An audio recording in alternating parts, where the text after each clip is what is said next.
Tak, dia kalau dah tipu kali ketiga memang dia dah imun dengan kebodohan tu, dia dah boleh hidup dengan kebodohan, dia tetap menyokong kepada Kebodohan ni. dia dah imun dengan kebodohan. Mana dia boleh hidup dengan terus menyokong Mahathir. Sebab tu masih ada seseorang. Dan orang yang menyokong kebodohan ni tetap ada. Assalamualaikum. Hai. Sempena hari kemerdekaan ini, kita akan tanya orang ramai berkenaan kekalahan PRK di Slim River baru-baru ini.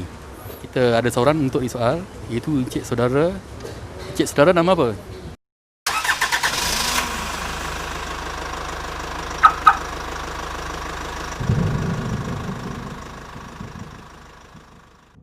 Aku aktivis je lah, tak payah. Orang bukan dia kenal aku pun. Tapi untuk pandangan. Yang aku nampak segala punca permasalahan antara PH ni, dia bermula dengan Mahathir. Mahathir ni dia memang tak suka dengan Anwar. Walaupun dia join Pakatan Harapan, itu bukanlah menunjukkan dia nak sokong Anwar. Dia nak Anwar jadi tak. Dia nak meng-cool down dengan sokongan kritikan rakyat pada dia ni dulu. Oh, okey. Lepas tu Mahathir nak join Pakatan Harapan. Bukan dia nak join sebentar-bentar nak tolong Pakatan Harapan, tak. Dia nak supaya rakyat ni jangan attack dia. Rakyat ni jangan benci dia. Tengok Pakatan Harapan ni jangan benci dia. So dia buatlah seolah-olah dia nak join Pakatan Harapan. Tapi bila dah join Pakatan Harapan, dah terbentuk kerajaan, nampak dia buat perangai. Dia letak jawatan semua. Punca dia kerana dia tak nak Anwar ni jadi PM. Masa tu kan desas usus orang kata, orang cik tanya dia bila dia nak letak jawatan, kata 2 tahun kan, lepas tu tambah 2 tahun setengah, lepas tu kan sampai ke penghujung penggal. So orang mendesak, dia dah mati akal lah. Nak buat macam mana? Dia terpaksa susun satu game. Iaitu game dia letak jawatan. Betul tumbanglah PN. Dan Muhyiddin naik kita kira Muhyiddin ni caras dia lah. Tapi pada aku ini pun semua game dia. Betul? Dia letakkan Muhyiddin ni untuk mengawal yang sebelah. Contohlah PN ni sebelah kiri, kerajaan ni sekarang sebelah kanan. Dia letakkan Muhyiddin ni untuk kontrol yang sebelah kanan ni supaya jangan huru-hara. Dan dia duduk sebelah Pakatan Harapan ni supaya yang dalam-dalam ni jangan huru-hara juga. Nampak? Sebab tu bersatu lepas dia letak jawatan tu, dia jadi dua badan. Satu ada dalam kerajaan, satu ada dalam pembangkang. Nampak? Sebenarnya dia nak mengumpul kekuatan. Dia nak tengok belah mana yang ada kekuatan. Sekarang ni dia nampak yang belah kerajaan ni ada kekuatan. Dia boleh menghimpunkan PAS, dia boleh menghimpunkan UMNO, dia boleh Cina MIC pun hanya mengikut jejak langkah apa yang dia orang susun. So dia nampak Pakatan Harapan ni sekarang ni makin goyang, makin sokongan makin mengarut kan. DAP pun makin mengarut, Amanah lagilah dia hanya sekadar membontuk orang tua ni. So dia nampak kat situ. Tapi dia nak balik semula ke Bersatu. Takkanlah dia nak balik, okey aku nak join balik Bersatu. Tak mungkin lah, orang akan kutuk dia. So apa yang dia buat, dia tubuhkan parti baru. Letaklah nama Pejuang ke, Pekimak ke apa kan, letak bila. Tapi dia punya MO, modus operandi dia nak ke sebelah sini ni. Dia nak join balik ke sini ni, ke kerajaan ni. So bila dia join balik, orang tak nampak lah dia join balik Bersatu. Orang tak kutuk di situ. Maknanya dia akan membentuk kesatuan bersama dengan Pakatan Harapan ni, dengan kerajaan, antara Pejuang dengan Perikatan Nasional. Nampak? Dan itu yang aku nampak kan. Dia, tapi aku nak kutuk orang PKR lah. Aku kutuk orang PKR lah. Orang PKR sekarang ni baru diorang nampak Mahathir tu jahat. Diorang kutuk orang Amanah kan, yang ikut Mahathir ni. Orang Amanah ni. Sekarang ni baru ni. Padahal dulu kau pun sama je dengan orang Amanah ni kan. Masa kami aktivis yang membantah Mahathir join dengan Pakatan Harapan dulu, Korang, Mahathir ni dah insaf kan. Dia dah tua lah, air mata dia dah menangis lah, atuk dah tua kan. So, benda Rupanya air mata buaya. apa ni, rupanya air mata tipu, air mata basuh kan. Benda tu hanya untuk meng-cool downkan kemarahan rakyat kepada dia. Lepas tu sekarang ni barulah orang PKR nampak yang Mahathir ni kaki kencing, tipu apa semua. Lepas tu dia kutuk pula orang amanah yang mana join dengan Mahathir. Kau dulu pun 2 kali 5 sama kan. Kau pun bongkok kat macam orang amanah. Itulah yang aku nampak kat situ. Bongkok kau dulu awal lah. Kira kau sedar ni awal sikit. Abang nanti best 2 lah. Kira amanah ni dia delay sikit lah bongkok dia. Nampak kat situ lah kan. Tapi kalau kena tipu kali 3 barulah rasa di itu bongkok. tak, dia kalau dah tipu kali ketiga memang dia dah immune dengan kebodohan tu, dia dah boleh hidup dengan kebodohan dia. Dia dah immune dengan kebodohan. Mana dia boleh hidup dengan terus menyokong Mahathir. Sampai tu sebab tu masih ada sampai sekarang. Dan orang yang menyokong kebodohan ni tetap ada. Contohlah Firaun dulu mati kat dalam laut ni. Tapi lepas Firaun mati, ada tak pengikut dia? Ada, pengikut dia tetap ada. Nampak? Walaupun Firaun ni dah mati. Okey, berbalik pada soalan ni. Setakat atuk setakat atuk kalau PRK Sili River tak ada apa-apa lah pada pengikut atuk. Sebab tu diorang terus menyokong. Okey, next soalan.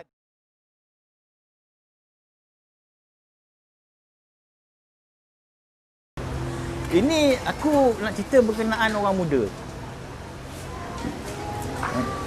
Dia orang muda ni sekarang ni, kalau orang muda yang dalam politik ni lah, dia tak ada satu stand, dia tak ada satu satu kekuatan untuk membentuk parti baru nak lawan parti orang tua ni. Faham tak? Sekarang ni kalau kau tengok pemuda amanah, pemuda PKR, pemuda keadilan, semua ni duduk pada parti orang tua. Faham tak? Dibayangi parti orang tua. Sebab tu gerak kerja, tindak tanduk semuanya berasaskan pada orang tua tu. Sebablah kalau orang tua tu korup, dia pun ikut korup. Kalau orang tua ni membohong, dia pun ikut membohong. Terpaksa. Nampak tak? Tapi dia anak muda ni patutnya dia kena ada satu parti yang ini stand kami.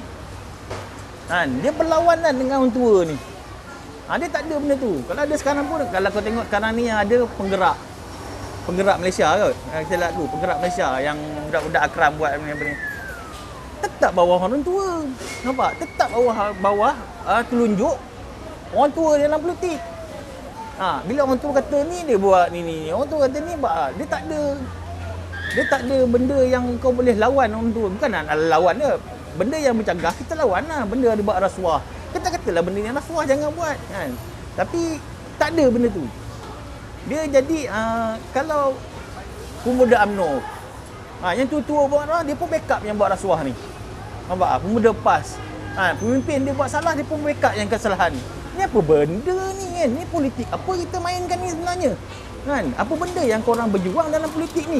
Berjuang untuk kesalahan pemimpin kan, atau berjuang untuk menegakkan keadilan? Berjuang untuk menegakkan hak-hak untuk rakyat. Tak ada benda ni. Semuanya kita ni benda yang bondok, yang bongok lah. Benda-benda yang tak ada faedah. Tak ada mendatangkan keuntungan kepada rakyat. Ini yang apa pemuda ikut. Patut dia kena bawa satu isu yang apa membantu rakyat lah, yang banyak menolong rakyat. Banyak je bantu. Isu rumah, isu hutang, isu sekolah. Tapi itulah, bawa sampai ke peringkat atas, habis mati. Mati kat situ. Okey. Lagi.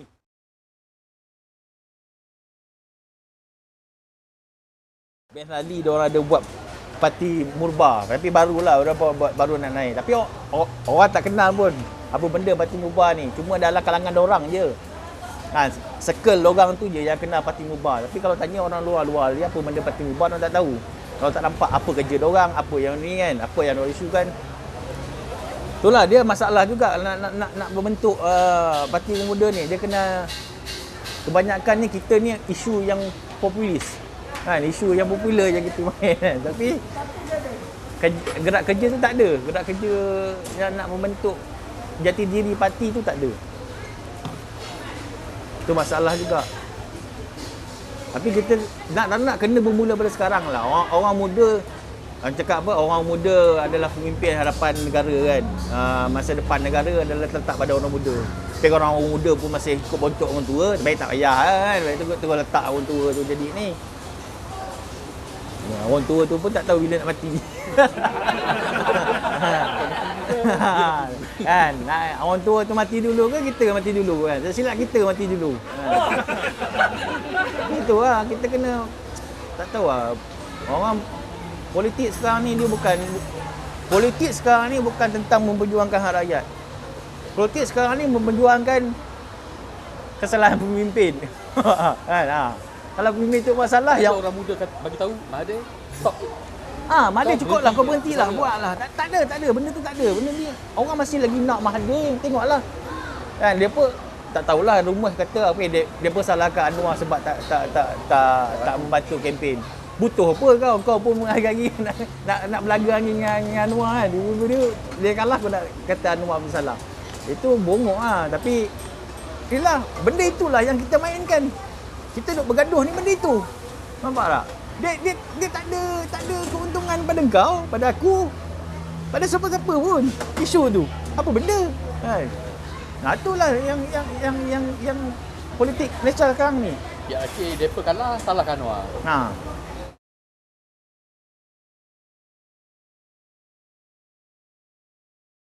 Sekarang ni dah tiba masa untuk pisahkan agama dengan politik. Sebab kalau tidak agama dengan politik disatukan, hancur agama babe. Tengok PAS dia buat agama macam mana. Sebab dia buat kan. Dia berguna agama cukup-cukup pun. Habis Nabi, Tuhan, semua dah orang lacur kan ni. Baru ni siapa tu? Menteri apa tu? Atas kiri tu. Tak kiri. Kimak. Kau dah buat salah, boleh kata tak buat salah. Nampak tak? Dia punya mentaliti pemimpin ni, dia punya bodohnya orang PAS ni, dia tak tahu. Baru ni ada penasihat EU kot letak jawatan. Sebab langgar SOP. Langgar SOP kuarantin. Tapi nampak? PAS ni atas rasa tanggungjawab kan, atas rasa tanggungjawab sebagai pemimpin kan, contohnya yang tunjuk kepada rakyat kan. Dia letak jawatan sebab benda tu. Sebab dia kata, aku ni pemimpin, rakyat tengok aku. Kan? Aku malulah ni, aku letak jawatan. Tapi bodohnya pemimpin PAS ni, saya tak ada buat salah. Tak perlu letak jawatan. Nampak tak? Tahap pemikiran tu macam mana? Patutnya kau sebagai pemimpin ada rasa tanggungjawab. Bila kau buat salah, mana kau tak layak untuk jadi pemimpin. Kau tak layak untuk jadi menteri. Tunjuklah contoh. Okey, aku misalnya aku letak jawatan kerana nak orang lagi respect. Dia bermaruah. Maknanya okey, dia sedar kesalahan dia. Okey, kita letak jawatan bagi ni. Ini cari fatwa. Ini lagilah dia kata, okey, apa Khairuddin ni seperti burung kepala bapak lah. Nampak dia orang suka nak kaitkan dengan Al-Quran. Tak ada pun, tak ada benda pun. Tak ada kena-kena dengan Al-Quran. Malah Tuhan lagi kecam kan. Kau ni langsung tak ada macam seolah-olah tak ada maruah diri. Nampak? Tak ada apa cakap jati diri. Kan? Banyaknya kau tak mencerminkan ciri-ciri Islam tu. Di dalam seorang pemimpin yang kononnya beragama Islam, tak ada ciri-ciri Islam tu. Itu yang orang nampak, itu yang orang marah, itu yang orang kritik. Bukannya orang benci kepada Islam, tak. Sifat tu, caranya tu. Caranya tu yang memburukkan ini Islam. Walaupun dia pakai songkok, pakai jubah, pakai lebay, tapi cara dia tetap tak kena. Malah kan pemimpin luar negara tu lagi Islam caranya daripada mereka. Daripada orang PAS ni. Aku geram betul bila dia katakan okey dia ni macam burung dalam Quran yang Tuhan sebut ini. Betul dia. Kan. Bila kena kat orang kan macam-macam fatwa haram, tak boleh ni, tak boleh ni, tak boleh. Bila kena kat dia semuanya halal. Sebab tu sekarang ni politik dengan agama ni kena pisahkan. Buat satu RUU kan untuk pisahkan agama ni. Apa luar negara apa Mesir semua ni tak ada pakai parti Islam kan. Dia orang takut nak menggunakan nama Islam, takut macam ni kan, takut jadi buruk. Disebabkan bukan sebab Islam tu buruk. Sikap pemimpin-pemimpin, sikap ahli-ahli yang membuatkan Islam tu jadi buruk. satu lagi soalan dulu masa kita jadi kerajaan dan pas kita tu jadi pembangkang, dia selalu main isu Dongzor, urusan Jawi, RU 355 kan, LGBT, duk main isu komunis. Tapi bila mereka dah jadi kerajaan, mereka tak buat pun apa yang mereka hentam kita dulu. Okey, itulah. Okey, sekarang ni ya, itu perkara-perkara yang ni. Tapi perkara pokoknya adalah perkauman. Benda ni perkauman. Nak mainkan isu Dia nak mainkan isu kaum. Dia attack lah ke bangsa, kebangsaan, bahasa, ke jongjong apa benda kan. Dia attack lah ke situ. Tapi puncanya adalah nak menghuru-harakan keharmonian kaum kita ni. Kan? Bukannya jongjong tu yang salah. Jongjong tu tak salah. Kan? Bukannya agama bukannya sekolah vernacular tu salah. Sekolah tu tak salah. Tak? Yang salah, yang salah, yang patut diubah ni orang-orang politik. Masalah perkauman yang berlaku kat Malaysia ni berpunca daripada orang-orang politik. Betul? Bila kita jadi kerajaan dulu, kan? Tapi bila ada orang jadi kerajaan, tenang je. Sebab apa? Pembangkang yang kita sekarang ni, cerdik, dia macam ni. Bodoh macam dia kan. Dia waktu PH jadi pembangkang dulu, yang dia orang mainkan isu perkauman, dia untuk perkauman dia untuk mempertahankan dia. Yang kita ni nak lawan dia orang, kan? Yang PH ni nak lawan dia orang. Yang PH nak dapatkan sokongan. Yang ini nak mengekalkan sokongan. Wow. So benda ni bertembung. Tapi yang memainkan isu perkauman tu adalah orang politik. Yang perlu diubah orang politik, bukan sekolah. Aku sebenarnya okey je. Contoh macam ni lah. Kau Cina. Keturunan kau semua Cina. Tapi bila kau dimasukkan dalam sekolah rendah, sekolah kebangsaan, kan? Mata pelajaran bahasa Cina tu dah tak ada. Kan? Kalau kau sebagai orang tua, kan, kau mesti nak aku nak anak cucu aku ni kenal bahasa ibunda aku, kan? Kenal tulisan ibunda aku, kan? Supaya sama tak India pun sama dengan kata Cina. Dia nak supaya tradisi budaya tu dikekalkan. Kalau pergi ke sekolah kebangsaan, akan kekal ke benda ni? Tak akan kekal. Kan? Cuba juga macam kalau orang Melayu, dia suka hantar anak ke sekolah pasti. Nampak? Sekolah agama, tahfiz benda ni. Kan? Kau untuk apa hantar sebenarnya? Supaya dapat belajar, kenal agama tu kat situ. Nampak? Tu cuba anak pasti ni dia hantar ke sekolah kebangsaan ni. Nak ke? Tak nak dia orang. Sebab benda tu akan hilang bila masuk dalam sekolah kebangsaan ni. Wah, itu. Tapi yang pokoknya bukan salah sekolah vernacular ke, sekolah cambil apa benda pun, bukan salah sekolah. Ahli politik tu yang salah. Macam mana kita nak ubah? Kena buat satu undang-undang, elakkan benda-benda yang bersifat perkauman ni. Bendung. Buat akta, kan, supaya orang yang mewujudkan, mencetuskan masalah perkauman ni didakwa, dihukum. Itu bagus betul. Kan, apa pula sistem sekolah yang kau nak kena ubah? Budak-budak tak ada benda. Budak-budak walaupun budak tadika walaupun orang sekolah berlainan, tapi bila balik rumah elok je boleh berkawan. Tak ada masalah. Kan? Kau boleh mandi sungai sama-sama dengan orang dia, dengan kawan kau yang Cina kau. Budak-budak. Kenapa kau nak salahkan sekolah pula? Sekolah tak ada salah. Tak ada masalah. Yang salah tu orang pemimpin dah besar, dia boleh berfikir, dia fikir nak satu, dia nak tarik sokongan, kedua, dia nak mengekalkan sokongan. Nampak? Tanam kebencian. Dia tanam kebencian. Lepas tu zaman kita ni zaman viral. Kan? Zaman mudah percaya dengan apa yang orang letak. Walaupun gambar, contohlah gambar, letak gambar kan. Baru ni kan, gambar viral budak tu tengok TV sebelah. Orang akan percaya kat situ. Tapi cuba cerita tu sebaliknya. Sebelum datang pintu tu tutup. Lepas datang pintu tu buka. Mesti lain pula cerita dia kan. Ada yang baru gambar dia. Rumah terbakar. Kena bakar. Nampak? Benda tu orang akan percaya macam situ. Tapi orang tak tahu cerita keseluruhan dia. Nampak? Sebab tu benda ni bila campakkan isu perkauman, orang akan kerumun lah. Dia macam ni kalau aku dia barat politician ni, dia campakkan tulang-tulang ni kan. Orang campak tulang, lepas tu bagi anjing makan. Makan kan. Dia campak isu rasuah. Anjing-anjing ni rasuah. Lepas tu dia campak isu apa? Direct ego. Oh, dia nego. Gila lah sekarang ni. Dah biji macam anjing tengok unggung tulang. Kau sampai kau tak tahu isu mana satu yang kau nak kejar. Agaknya isu direct nego ni nak divert isu tak Khairuddin. Ya. Direct nego ni Zafrul lah bangang kan. Tapi dia bukan orang politik, tapi dia mangsa orang politik kan.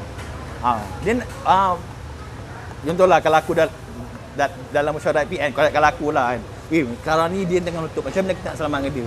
Okey, kau gali apa yang boleh dapat? Gali-gali Zafrul ni dia tak tahu politik. Okey, gali. Oh, ni kita tengok PH dulu. Okey, tembak. Kali tembak ni. Tembak ni. Tak. Kena kaki sendiri. Direct nego ni pada aku lah. Dia kena ada direct nego. Contoh macam untuk api, air kan. Festival utama ni itu benda kena bukan direct nego, maknanya daripada direct kerajaan lah, di bawah kerajaan. So dia ada dia pengurus dia lah benda tu. Kalau contohlah kalau air elektrik ni dia open tender kan, mati kita nak bayar air mahal kan, agak swasta dah tentulah letak harga tinggi. So dia kena directkan tender tu kepada syarikat yang bawah dia kan. So benda tu okey lah. Bukannya direct nego ni semuanya teruk, semuanya tak boleh. Ada benda yang boleh, ada benda yang tak boleh lah kan. Tapi benda ni memang alah, tak kira PH ke ataupun PN ke, BN dulu pun semua main benda macam ni kan. Kalau tak pusat, negeri-negeri pun ada tak yang main apa tender-tender sendiri, apa jangan kata pemimpin, ahli majlis pun ada main direct nego kan. Itu yang orang rebut sebenarnya jadi ahli politik. Itu yang orang rebut jadi politik. Dapat tender ni okey, disap-sapkan dengan kawan kan, itulah benda ni. Tapi itulah contohlah, tapi yang lagi satu aku cakap tentang apa ni, dia pilih ni untuk jawatan kan. Dah orang UMNO, orang BN, tentulah dia nak pilih BN yang untuk jadi jawatan dia. Super kat orang PH kan. Kau dah di kerajaan, takkan kau nak letak orang BN jadi tempat kau kan. Kita bukan Indonesia macam Jokowi bila lantik ketua pembangkang dia ni kan, masuk dalam kabinet. Tak. Memang dia akan lantik orang-orang dia lah kan. BN akan lantik orang BN lah kan. Takkan dia lantik orang lain. Tapi kita ni orang tak faham. Oh, dia ni apa kroni kan. Dia bukan masalah kroni. Masalah ni dia sokong BN, dia ambil orang BN lah kan. Sama kat PH. PH dulu lantik orang PH juga. Takkan dia nak lantik orang BN masuk dalam kabinet. Itulah aku nak cakap. Yang aku faham lah kan. Orang lain tak nak kutuk aku, mampulah korang nak kutuk. Korang ni kena tipu dengan politik. Kata-kata daripada dulu sampai sekarang ni memang kena tipu dengan orang politik. Bergaduh anak bini, bergaduh keluarga, bergaduh kawan-kawan. Sekarang ni kalau aku tengok dalam kawan aku dalam Facebook, cuba tengok bergaduh ni kan. Padahal dulu dia elok sama-sama berkawan PH kan. Pakatan rakyat dulu gila aku Pakatan rakyat elok je. Sekarang ni dah bergaduh, ini maki orang ni, ini maki orang ni. Kau dah tak tahu, kau dah tak kenal siapa musuh kau kan. Kau dah tak ada arah yang kau nak pergi, tetek kau ni. Apa benda je ni kan? Politik apa kau main ni kan? Baik jadi macam aku kan. Aku tak ada sokong mana-mana, aku bebas berkawan dengan UMNO. Kawan ngampah je aku tak kawan macam babi doang. PAS ni memang tak boleh buat kawan. UMNO boleh lagi buat kawan, PAS memang tak boleh buat kawan. Tapi orang PKR, orang lain semua aku boleh berkawan, tak ada masalah. Alright, kita tutup bicara hari ni. Tutuplah. Ada kata penutup? Tak ada, aku tak kata. Jadi okey, sekarang ni kalau nak main politik, jadilah pemain politik yang bijak kan. Biar kita pula je untung kan. Apa benda yang boleh dapat daripada pemimpin ni kita ambil je kan. Mampulah orang kata politik sekarang tak ada prinsip, ketepikan prinsip. Banyak aku tengok orang ni ketepikan prinsip sebab apa? Sebab nak makan kan. Dan dia dapat duit kan. Sebab sekian lama kita telah ditipu oleh orang politik kan. Sekarang ni tiba masa tak kita tipu lagi. Ambil kau. Okey, bye-bye. Okey, sekian saja.